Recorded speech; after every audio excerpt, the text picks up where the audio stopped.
Bonjour à tous.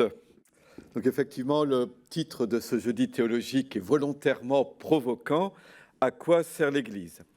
Alors, je ne sais pas si vous avez réfléchi à cette question en venant, mais au fond, en y pensant, je me disais qu'il y a au moins deux manières de poser la question, et c'est ces deux manières que je vais rapidement évoquer. D'abord, on peut se demander quel est le service que l'Église rend à l'humanité.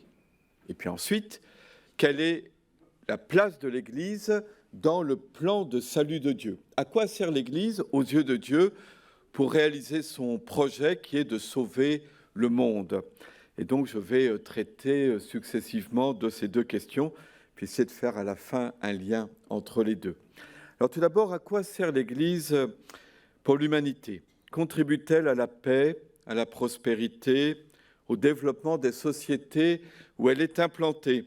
Exerce-t-elle une influence bénéfique sur ses membres? Les rend-elle libres et heureux? Personnellement, j'en suis persuadé.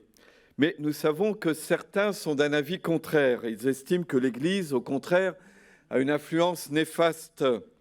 Ils l'aperçoivent comme une puissance obscurantiste qui s'oppose aux libertés individuelles, au progrès de la science et de la technique, et ils rendent l'Église, enfin les religions en général et l'Église en particulier, responsables de nombreuses violences, et on nous resserre toujours les croisades, les guerres de religion, la colonisation. Et donc ils se donnent comme mission de pouvoir sortir, émanciper un maximum de personnes de cette influence néfaste et liberticide de l'Église. Alors je ne vais pas me lancer dans ce débat, je voudrais simplement dire ceci. Nulle part dans le monde, l'Église coïncide avec la société. Cela n'a jamais été le cas, mais il y eut des époques, au moins dans notre histoire de France, où l'on a pu avoir l'illusion que ce l'était. Inséré dans un pays, au sein d'une société, quel service donc l'Église apporte, ou du moins devrait apporter? Je ne dis pas simplement à ses membres, aux chrétiens, mais à la société dans son ensemble. Tout d'abord, me semble-t-il, si l'on part vraiment de ce que le Christ a voulu, tout d'abord, me semble-t-il, l'Église devrait servir à promouvoir la paix et la justice, ainsi que la réconciliation entre les peuples et à la réconciliation à l'intérieur des peuples, en réduisant les fractures qui, à l'intérieur d'un peuple, peuvent opposer les femmes, les hommes, les uns aux autres.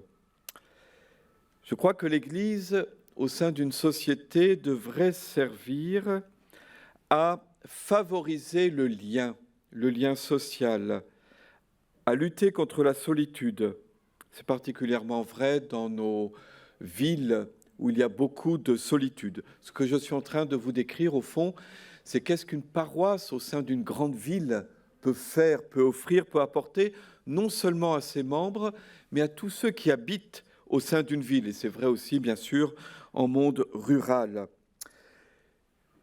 Elle œuvre au bénéfice d'un lien social, mais non pas d'un lien social refermé sur lui-même, mais ouvert, et en particulier à l'hospitalité que nous devons à l'étranger, à l'autre, et on sait que ce thème est très important aujourd'hui.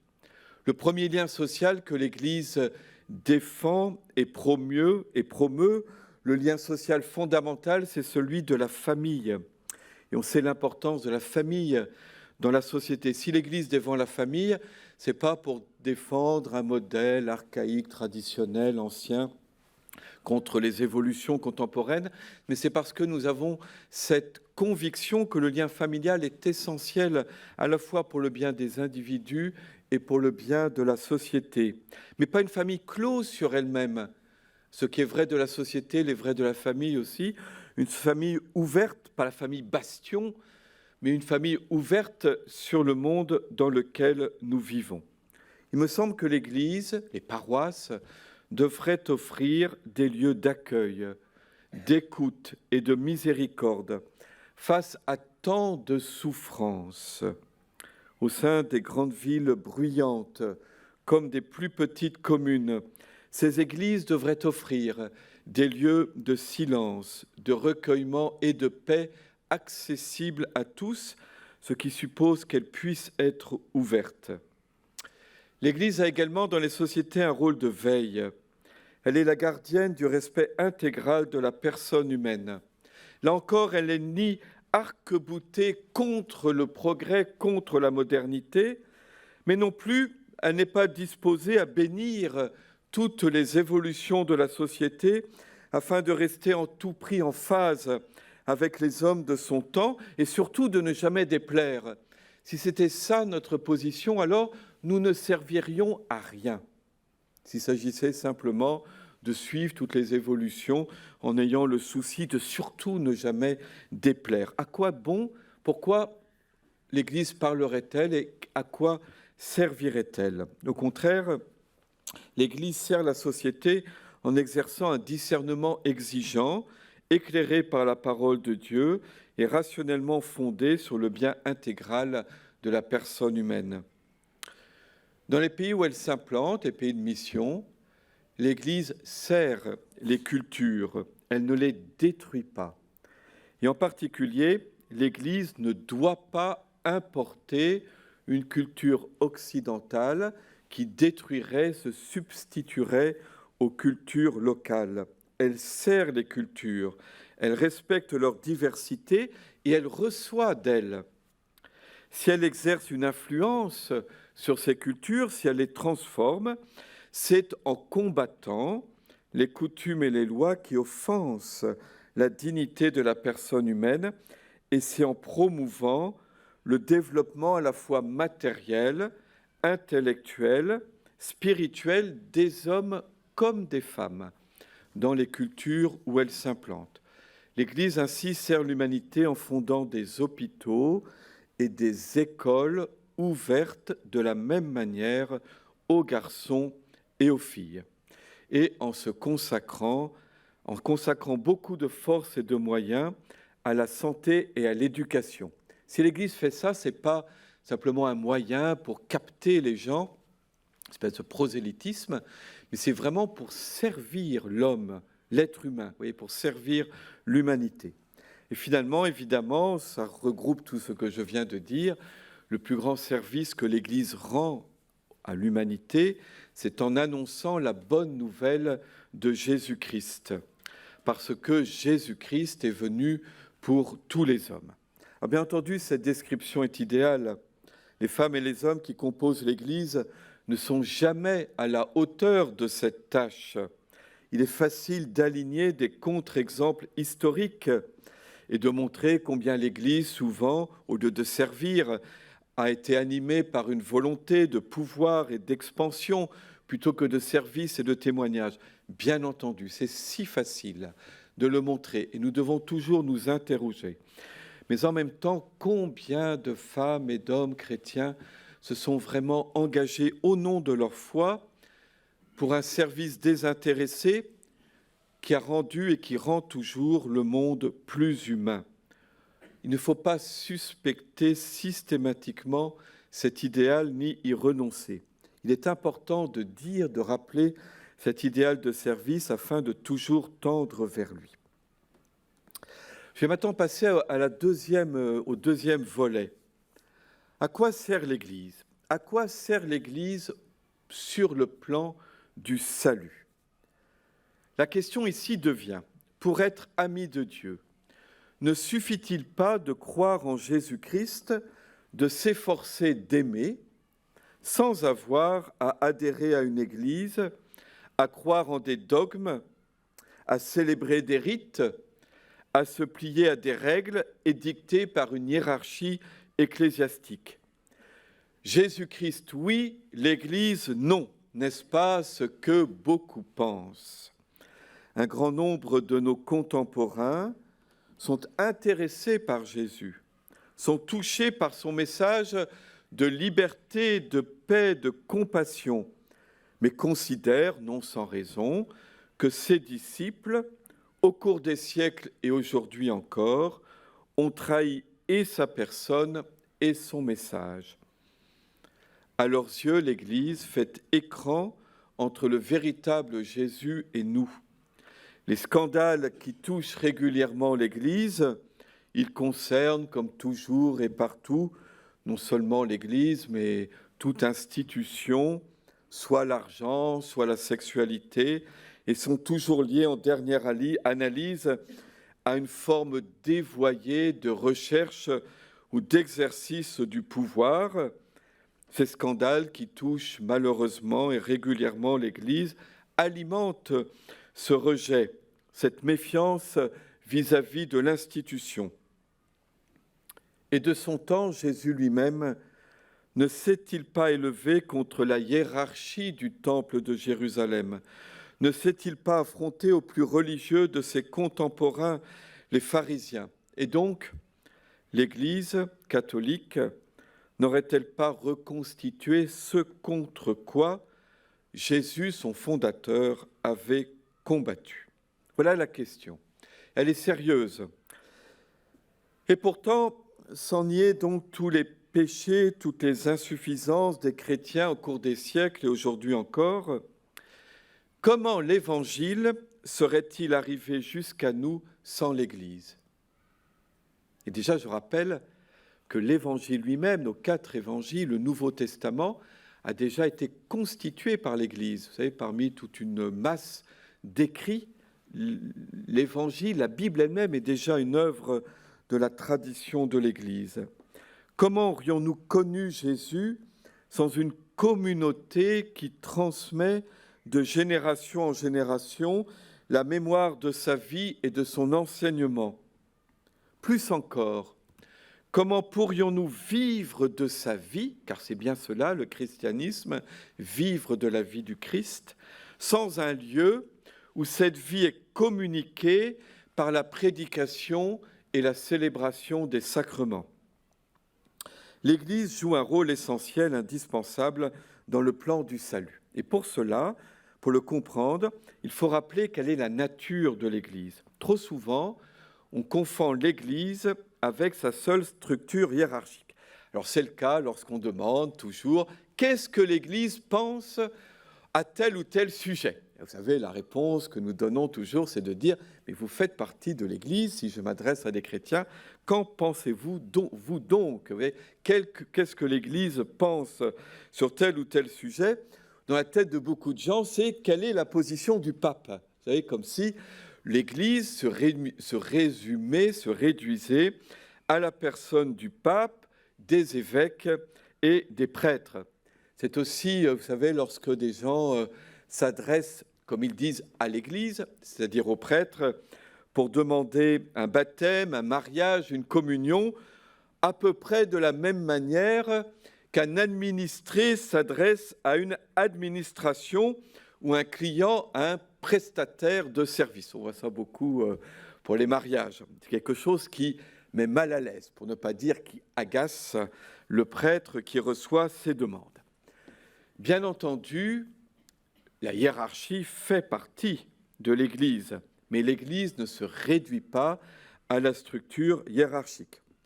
L'Église ne se résume pas au pape, aux évêques et aux prêtres de paroisse, supposés être des organisateurs de célébrations.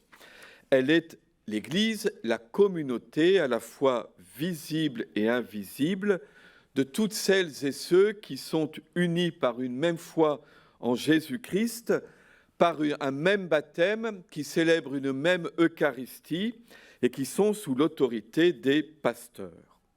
Alors, vous savez que le Concile Vatican II s'est longuement expliqué au sujet de la nature de l'Église dans plusieurs documents, dont le plus important, le premier, est Lumen Gentium. Pas question, dans le cadre très limité de ce jeudi théologique, de reprendre l'ensemble de l'enseignement de Lumen Gentium, mais simplement rappeler ce qui est dit à son chapitre 1, intitulé « Le mystère de l'Église ». Mystère de l'Église, c'est-à-dire considérer l'Église dans la perspective de l'économie générale du salut, dont la source et le terme est dans la Trinité. Alors, comment apparaît l'Église à la lumière de la révélation de Dieu Trinité, de l'économie du salut? Je rappelle qu'en créant le monde, le Père éternel, comme dit Lumen Gentium, veut faire partager la vie, la lumière et la béatitude de la Sainte Trinité à une multitude d'êtres créés à son image, capables de connaître et d'aimer. L'amour se diffuse de lui-même. Dieu est en lui-même une communion d'amour. Il ne ressent aucun manque. Il ne crée pas l'humanité parce qu'il aurait besoin d'être reconnu, aimé, honoré et servi. Il crée le monde et l'humanité par débordement d'amour, pour faire partager ce qu'il est en lui-même et pour rendre heureux de sa propre béatitude une foule innombrable d'êtres, les anges, les hommes et pourquoi pas, à leur niveau propre, qui n'est pas celui des êtres humains, les animaux. Le salut est personnel. Dieu ne sauve pas l'humanité dans son ensemble comme un tout indistinct. Le salut engage notre liberté. Il suppose une décision de notre part. Mais ce salut personnel n'est pas un salut solitaire. Dieu a créé l'homme à son image, l'être humain à son image. Il est en lui-même Trinité sainte, une communion d'amour, et il nous appelle donc à vivre en communion. Nous sommes des êtres de relation, nous appartenons à une même famille humaine, nous sommes spirituellement liés les uns aux autres. Et l'œuvre du malin, l'œuvre du mal, est de diviser. Le diable est un semeur de zizanie. Sous une forme ou une autre, le péché revient toujours à nier l'autre, à le rejeter, à briser la relation, à perturber la communication. Et par sa mort sur la croix et sa résurrection, le Christ rétablit la possibilité d'une véritable communion, d'une authentique fraternité entre les hommes. Et l'Église est précisément cette communion fraternelle, la réunion de toutes celles et de tous ceux qui ont librement et par grâce répondu à l'appel du Christ. Au sein d'une humanité dispersée, divisée, l'Église, par la grâce de Dieu, certainement pas par le mérite de ses membres, l'Église est ce rassemblement de femmes et d'hommes issus de toutes les nations qui peuplent la terre, désormais réunis et réconciliés par l'appel et la grâce de Dieu. C'est pourquoi j'insistais dans la première partie pour dire que l'Église sert la société en étant un lieu de lien et de réconciliation. Ce que l'Église, ce qu'elle est depuis l'origine dans le projet d'amour du Père, ne sera pleinement manifesté qu'à la fin des temps. Alors toutes choses seront réunies sur un seul chef, le Christ, et formeront un seul corps. C'est la Jérusalem céleste de l'Apocalypse, la fiancée, l'épouse de l'agneau, la cité sainte, Jérusalem, qui descendait du ciel de chez Dieu, Apocalypse 21, versets 9 à 10, ou alors pour reprendre le psaume 122, verset 3, c'est la ville où tout ensemble ne fait qu'un. Vous savez, les saints du ciel constituent déjà cette Église accomplie, pleinement manifestée. Ils sont comme l'avant-garde. Ce que nous voyons, nous, c'est l'Église terrestre, l'Église en chemin, l'Église en pèlerinage sur terre, qui est bien loin de manifester pleinement cette communion parfaite. Et donc l'Église, la question se pose du lien de la relation entre cette Église pleinement accomplie, manifestée, l'Église céleste, cette union parfaite de tous les êtres humains, de toutes choses en Dieu à la fin du temps, et notre Église terrestre, si pauvre souvent, avec tellement de défauts humains qui apparaissent. Quelle est la relation entre les deux? Jésus-Christ a annoncé le royaume de Dieu. Quelle est la relation entre l'Église terrestre et ce royaume de Dieu? Voilà la réponse du Concile. L'Église est le règne du Christ déjà présent en mystère. Elle constitue sur terre le germe et le commencement de ce royaume. Donc l'Église, en tant qu'institution terrestre, ne s'identifie pas au royaume de Dieu dont la venue fut annoncée par le Christ. Mais elle ne lui est pas non plus étrangère. Pour dire les choses un peu en langage un peu vulgaire, simple, l'Église terrestre, notre Église, n'est pas l'association des amis de Jésus-Christ pour la sauvegarde et la propagation de son message. Elle est déjà réellement le corps mystique du Christ, voyez, l'épouse unie au Christ époux. En elle, l'Église, Dieu dispense tous les trésors de sa grâce. Sa structure visible, d'institutions à la fois divines et humaines, contient le germe, le mystère du royaume. Ici, l'image est celle d'un champ, si souvent employé par Jésus dans le Nouveau Testament, et de la graine semée dans ce champ qui germe, grandit et porte du fruit. Dans l'Église, par la prédication et la célébration des sacrements, la grâce de Dieu est communiquée. Les biens de la vie éternelle sont déjà donnés, mais seulement à titre d'art de cette plénitude à venir. L'Église vient donc du Père. Elle est le corps du Christ, mais aussi elle est dans la force de l'Esprit. L'Esprit Saint sanctifie sans cesse l'Église. Composée de femmes et d'hommes pécheurs, l'Église peut être dite sainte parce que l'Esprit Saint la sanctifie sans cesse. Et il répand ses dons pour qu'elle demeure fidèle à son Seigneur et qu'elle continue d'accomplir sa mission. L'Église est une vieille dame, à 2000 ans, une vieille dame. Et pourtant, l'Esprit Saint la renouvelle sans cesse. L'Esprit Saint la garde éternellement jeune. L'Esprit Saint refait toujours ses forces et la relance sur les routes du monde pour annoncer l'évangile du salut. Nous avons un pape actuellement qui insiste beaucoup sur ce point, pour que l'Église ne soit pas frileusement renfermée sur elle-même, mais que l'Esprit Saint la relance sur les routes du monde pour annoncer l'évangile du salut.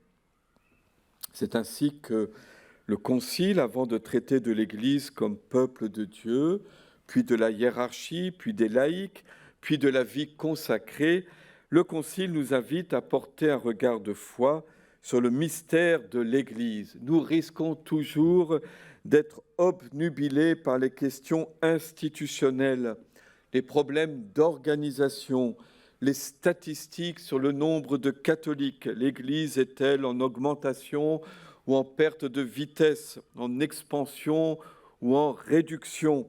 Nous risquons toujours de raisonner en termes politiques sur l'influence respective des conservateurs ou des progressistes. Tout cela n'est pas faux car l'Église est humaine, mais doit toujours être resituée sur cet horizon essentiel. L'Église n'est pas seulement une construction humaine, elle est d'abord l'œuvre de Dieu, son origine est dans la Trinité sainte. L'Église véritable serait-elle donc seulement la réalité mystique et spirituelle? On se pose parfois la question. Et l'Église visible lui serait-elle extérieure? La doctrine catholique est très ferme sur ce point. On ne peut pas séparer l'une de l'autre. Elles sont comme l'âme et le corps. Et là, je vous cite le numéro 8 de Lumen Gentium. La société structurée par des organes hiérarchiques d'une part, et le corps mystique du Christ d'autre part. L'assemblée perceptible par la vue et la communauté spirituelle, l'Église de la terre et l'Église si richement pourvue de biens célestes, ne doivent pas être considérées comme deux entités, mais elles forment une seule réalité complexe, constituée d'un élément humain et d'un élément divin étroitement liés. Fin de citation.